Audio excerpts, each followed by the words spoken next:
चिड़िया। हाँ, आपकी दोस्त टूनी चिड़िया आ गई है एक नई कहानी लेकर।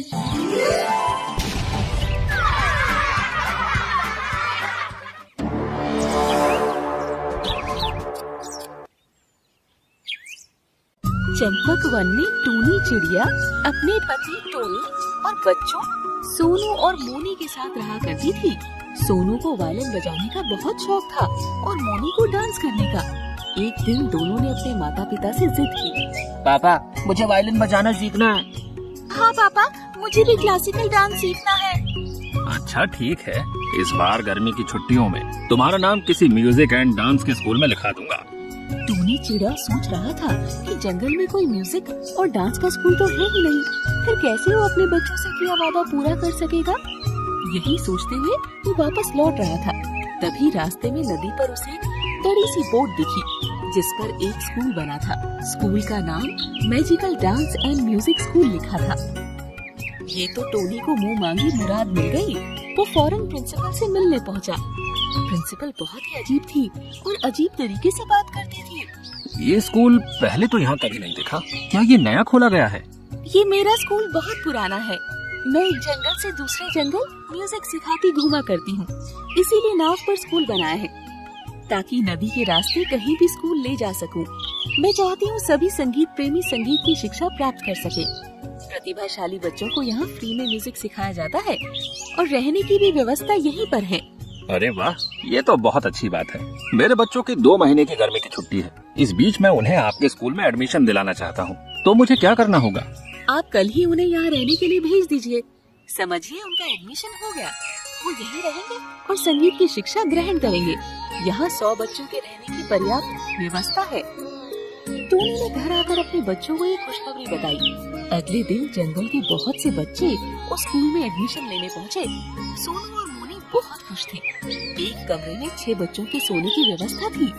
उन्होंने नोटिस किया कि उस स्कूल में कोई भी कर्मचारी नहीं था, पर फिर भी रोज सुबह स्कूल की सफाई अपने आप हो जाती और डाइनिंग टेबल पर सही समय पर खाना भी लग जाया करता था। वहाँ सिर्फ प्रिंसिपल ही थी और वो ही बच्चों को नाचना, गाना और सभी वाद्य यंत्र बजाना सिखाती थी। उसके अतिरिक्त कोई और टीचर नहीं था। उन्हें रोज रात में 1 कटोरी खीर खाने को दी जाती थी। बच्चों, हमारे स्कूल का नियम है कि रात में खीर खाकर ही सोना है, तो अगर आप खाना ना भी खाएं तो भी खीर तो खानी पड़ेगी, क्योंकि इससे तुम्हें ताकत मिलती है और तुम संगीत सीखने के लिए तन मन से तैयार हो जाते हो। सभी बच्चों ने खुश होकर ताली बजाई। खीर तो सबको पसंद थी। सभी बच्चों ने नियम पूर्वक संगीत की शिक्षा लेनी शुरू कर दी। एक दिन की बात है, सोनू को खीर खाने का मन नहीं था, तो उसने खीर अपनी बहन मोनी को दे दी। रात में जब सब सो गए तो सोनू को कुछ आवाजें सुनाई दी। वो उठा तो देखा उसके बगल वाले बेड पर बच्चा सो रहा था। वो उठा और नींद में चलकर जाने लगा। सोनू उसके पीछे पीछे गया। बच्चा सीधा प्रिंसिपल के रूम में गया। आओ टुन्नू, तुम बहुत अच्छा गिटार बजाना सीख चुके हो। अब समय आ गया है कि तुम अपना जीवन संगीत को अर्पित कर दो। जी मैम, आपने ठीक कहा। मैं भी तो यही चाहता हूँ। प्रिंसिपल ने अपने हाथ से कोई जादुई रोशनी छोड़ी जो टुन्नू पर पड़ते ही वो खुद गिटार बन गया। प्रिंसिपल ने उसे अपने गिटार के कलेक्शन में सजा लिया। ये देखकर सोनू डर गया और चुपचाप वापस आकर सो गया। अगले दिन उसने ये बात अपने कमरे में सोने वाले बाकी 4 बच्चों से बताई, जिनमें उसकी बहन भी शामिल थी। ये क्या कह रहे हो? टुन्नू गिटार बन गया? इसका मतलब ये जो वाद्य यंत्र यहाँ रखे हैं, ये सब कभी बच्चे थे। और नाचती हुई जो मूर्तियाँ यहाँ सजी हुई है, शायद वो कभी चिड़िया रही होंगी। हे भगवान, अब हम यहाँ से कैसे निकलेंगे? तो पछता रही हूँ कि मैंने पियानो सीखने की जिद क्यों की। काश मैं पापा की बात मान लेती। वो तो मुझे यहाँ भेजना ही नहीं चाहते थे। देखो, रोने और परेशान होने से काम नहीं चलेगा।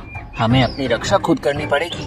हमारे मम्मी पापा को तो कुछ भी नहीं पता कि हम किस मुसीबत में फंस गए हैं। आज से हम इस स्कूल की तलाशी लेंगे, शायद कुछ काम की चीज मिल जाए। प्रिंसिपल जब उन्हें संगीत सिखा रही थी तो सोनू ने पूछा, मैम, हमारे दोस्त टुन्नू कहाँ चला गया? वो आज वायलिन सीखने क्यों नहीं आया? टुन्नू आगे नहीं सीखना चाहता था। सिर्फ प्रतिभाशाली बच्चे ही अंत तक संगीत की शिक्षा ले सकेंगे। बाकी बच्चे बीच में ही छोड़कर चले जाते हैं। पर तुम चिंता मत करो, तुम तो बहुत प्रतिभाशाली हो। तुम जरूर अपनी पूरी संगीत की शिक्षा लेकर ही जाना। जी मैम, मैं तो अपनी संगीत की शिक्षा पूरी करूंगा। मैं टुन्नू की तरह बीच में नहीं भागूंगा। शाबाश सोनू, तुम बहुत आगे जाओगे। देखना, एक दिन तुम बहुत अच्छे वायलिन वादक बनोगे। सारी दुनिया में तुम्हारा नाम होगा।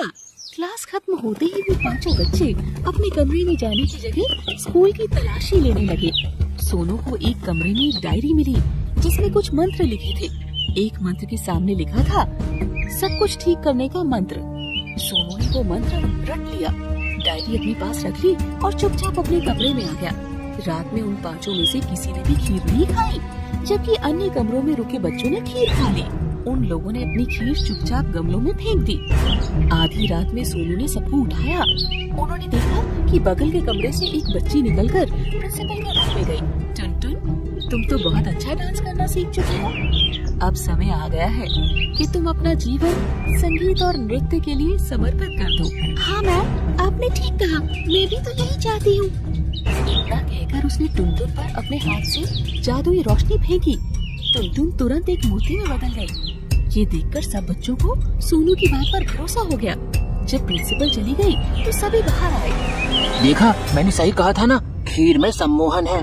उसे खाने के कारण हम बेहोश हो जाते थे, इसीलिए सबके लिए खीर खाना अनिवार्य है। भैया, मुझे घर जाना है। मुझे डांस नहीं सीखना। मैं मूर्ति नहीं बनना चाहती। मुझे मम्मी के पास जाना है। तो चिंता मत कर, मैं हूँ ना। मेरे होते हुए मेरी बहन को वो चुड़ैल कुछ नहीं कर पाएगी। ये देख, मुझे ये डायरी मिली है जिसमें सब कुछ सही करने का मंत्र है। सोनू ने सबको डायरी दिखाई तो सभी खुश हो गए।